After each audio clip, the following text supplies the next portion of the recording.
இன்னைக்கு வந்து மிஷ்கின் த கம்போசர் பற்றி பேசணும்னு நினைக்கிறேன். பெர்ஃபார்ம் பண்ண எல்லாமே நல்லா இருந்தது. எனக்கு அதில் 2 சாங்ஸ் மிஷ்கின் பாடினதும் அவங்க ஸ்ருதி பாடினதும் ரொம்ப நல்லா இருந்தது. And I was very impressed Raja. நான் ஒரு இப்படி அவரை எப்போ போனாலும் ஏதாவது புதுசாக கற்றுக்கிட்டே இருப்பார். இப்போ கொஞ்ச நாளாக எப்போ அவருடைய ஆஃபீஸ்க்கு போனாலும் அவர் எப்போ பேசினாலும் வந்து நான் வந்து மியூசிக்கில் இது கற்றுட்ருக்கேன் அது கற்றுக்கிட்டு இருக்கேன்னு சொல்லுவார், வாசிக்கிட்டு இருப்பார்.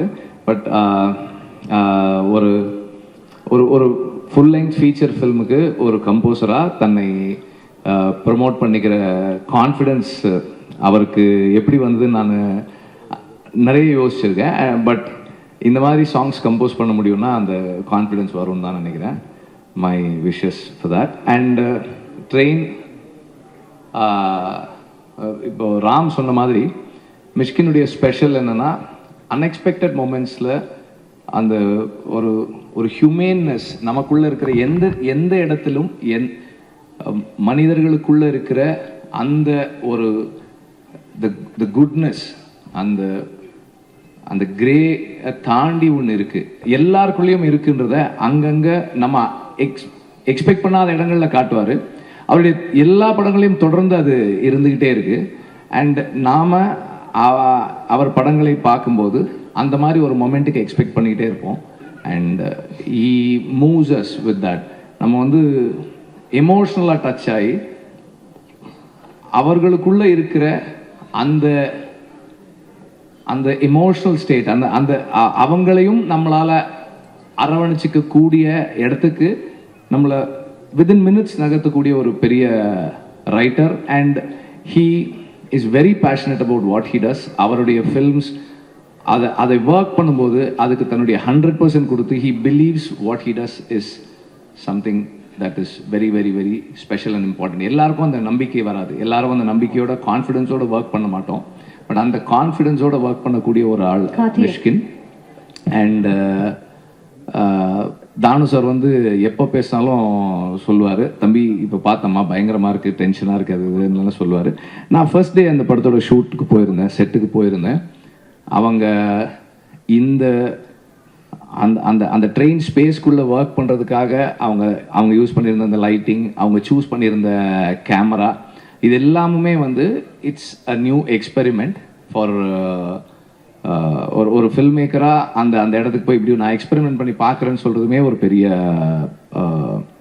ரிஸ்க்கான விஷயம்தான். அந்த ரிஸ்க் எடுக்கிறதுக்கு ஒரு டைரக்டருக்கு எவ்வளவு கரேஜ் வேணுமோ அதே அளவு கரேஜ் ப்ரொடியூசருக்கும் இருக்கணும். அந்த கரேஜோட தானு சார் அதை பண்ணியிருக்காங்க, அதை அக்செப்ட் பண்ணியிருக்காங்க. அண்ட்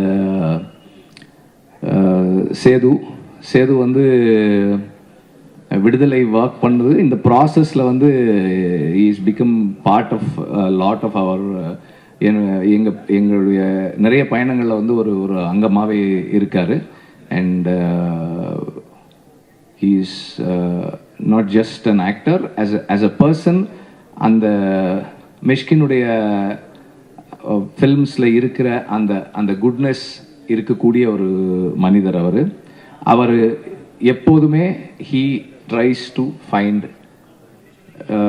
யாரோ ஒருத்தருடைய ஒரு ஒரு மன வருத்தம் இருக்குன்னா கூட அவங்களுக்குள்ள இருக்கிற சரியானதை நல்லதை பார்க்கக்கூடிய ஒருத்தர் அவர்.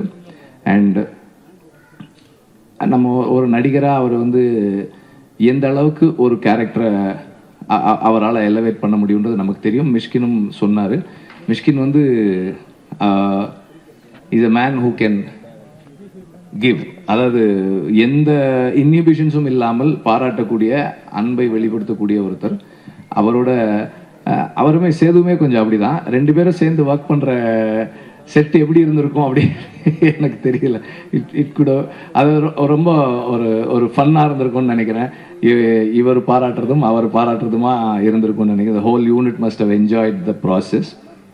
அண்ட் ட்ரெயின் உடைய வணிக வெற்றி ரொம்ப ரொம்ப ஒரு முக்கியமான ஒரு ஒரு ஒரு இதாக இருக்கும். ஸோ அதனால் வந்து இந்த படம் வெற்றி அடைய என்னுடைய வாழ்த்துக்களை தெரிவிச்சுக்கிறேன். ட்ரெய்லர் நான் முன்னாடியே டீசர் முன்னாடியே எனக்கு காமிச்சாரு, பார்த்தேன். எனக்கு ரொம்ப பிடிச்சிருந்தது. அந்த ரிதம், அந்த பேசிங் எல்லாமே ரொம்ப நல்லா இருந்தது. அண்ட் தானு சார் சொன்ன மாதிரி எட்ஜ் ஆஃப் த சீட் த்ரில்லராக இருக்குன்றதுல எனக்கு எந்த டவுட்டுமே இல்லை. தேங்க்யூ. 2020 ஜனவரி 24 சைக்கோ ரிலீஸ் ஆனதுக்கப்புறம் ஒரு 6 வருஷங்களுக்கு அப்புறம் மிஸ்கின் நடக்கிற ஒரு படத்தோட ஆடியோ லான்ச். இந்த 6 வருஷத்தில் மிஸ்கின் 2 படம் எடுத்து முடிச்சிட்டார். ஒன்று பிசாஸ் 2, இன்னொன்று ட்ரெயின், இன்னொரு படம் பாதியிலே நின்றுச்சு.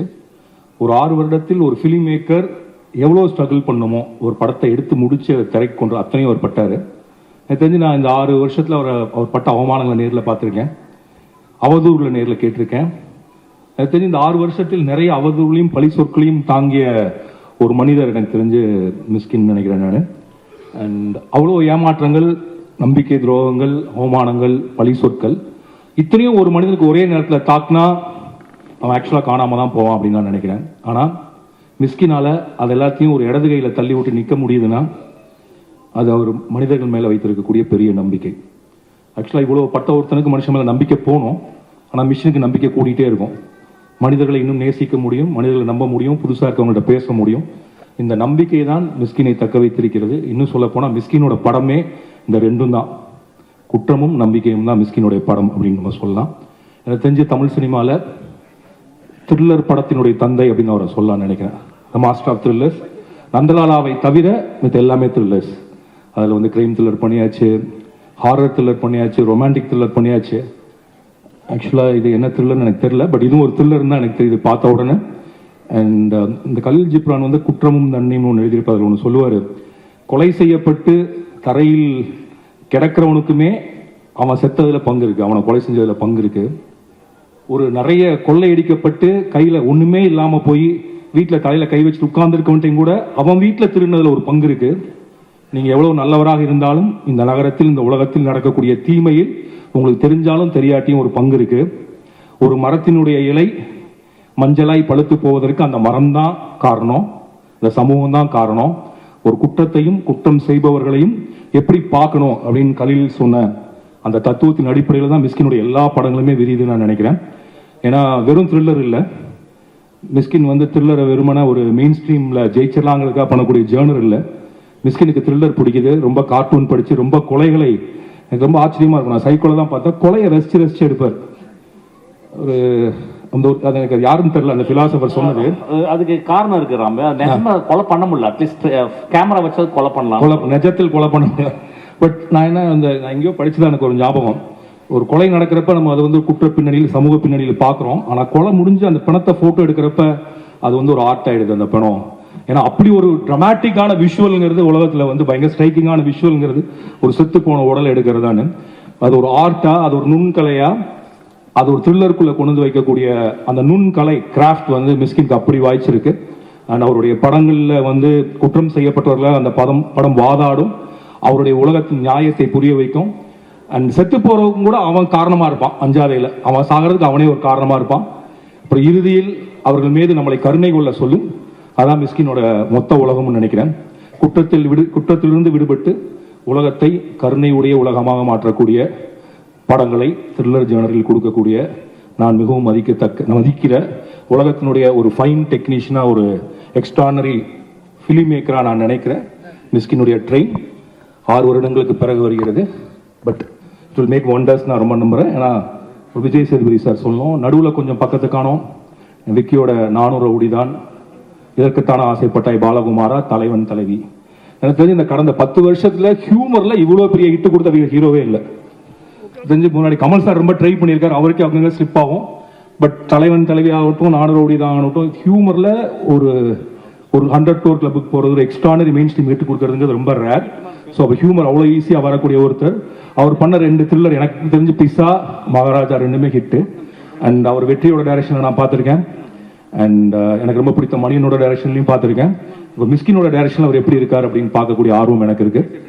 அண்ட் தானு சார் வந்து வணிக ரீதியான சினிமாக்களுக்கு நடுவில் வண்ண வண்ண பூக்களுக்கும் இடம் கொடுப்பாரு. எங்கள் டைரக்டர் படத்துக்கு, என்னோட அசிஸ்டன்ட் படம் கர்ணனுக்கும் இடம் கொடுப்பாரு. எப்பொழுதுமே எக்ஸ்பெரிமெண்ட் பண்ணுறதுக்கு ரெடியாக இருக்கக்கூடிய, துணிஞ்சிருக்கக்கூடிய ஒரு புலி தான் தானு சார். ஸோ ட்ரெயினில் இருந்து அந்த புலி மேலும் தவி பாயம் என்று வாழ்த்துறேன் நான். ட்ரெயின் வெற்றியடைய என்னுடைய வாழ்த்துக்கள்.